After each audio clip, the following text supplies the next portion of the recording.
How's it going, guys? I'm Justin with DKOldies.com. The N64 may very well be my favorite console of all time. I played it a ton when I was a kid and I just have a nostalgic connection to it. The controller, on the other hand, is a little non-traditional. It's got 3 handles and I only have 2 hands, so there's really no set way to hold this thing. And also, there were a ton of different weird third-party controllers that were released during its life cycle, and today we're going to check some of them out. So let's start with some basic regular N64 controllers. This one's gold colored, which I believe is a little more rare than your standard colors. And I imagine it pairs nicely with the gold N64. This one is the jungle green controller, and it's cool because it's transparent, so you can actually see all the circuitry inside of there. I just love this color so much. There's so much personality in this color.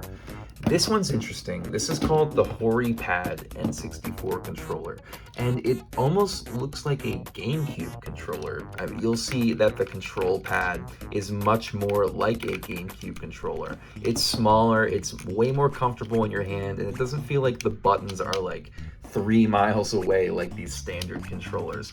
Also, something notable is the fact that there are 2 Z buttons where the bumpers would be. So if you're left-handed or you're right-handed, it doesn't matter. You have easy access to those buttons.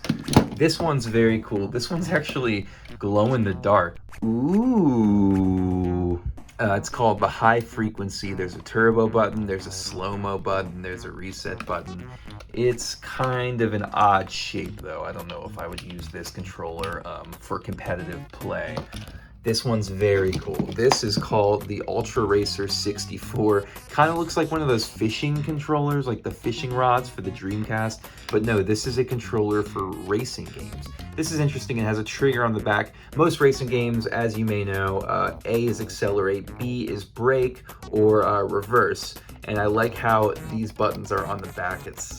So you're constantly pressing this down. It just allows for easy access to those buttons. And then you steer with this wheel up here. I love how the C buttons are on top of the steering wheel itself. And it's just very comfortable to hold, especially when you have 2 hands free, which right now I don't.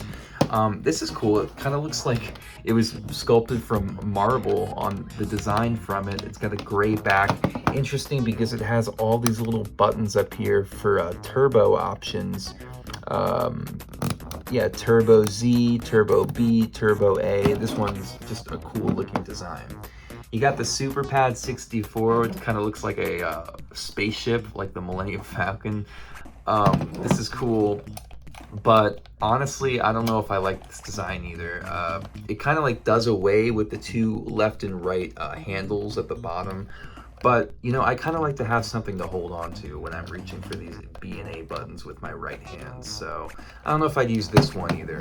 This, if you can believe it, it's called the Reality Quest controller. So I suspect this controller was made for people who may have a physical disability and can't use a regular controller. It kind of reminds me of the Power Glove, the way you strap it onto your arm like this. And it's cool because there's even a spot for the rumble pack down here, or the transfer pack, whatever you want to throw in the back of your controller. My hand may just be a little too big for this though. Okay, then you have this Super Pad 64, which I suppose is made by the same company as the Super Pad 64 Performance. They did away with the single prong. This kind of looks like a more standard controller, although still a little awkward. It's kind of cool that the Z buttons on this side, although I don't know if I would use this for competitive play either. We got another controller that you can see through. This one is a little more transparent than the other though. You can see the green and red wires back there. It's got a turbo and slow motion button. I think the style of this controller is very cool. And of course, the Pikachu controller, the Pikachu orange and yellow controller that came with the Pikachu themed Nintendo 64. This is one of my favorites. I love this controller. DKOldies.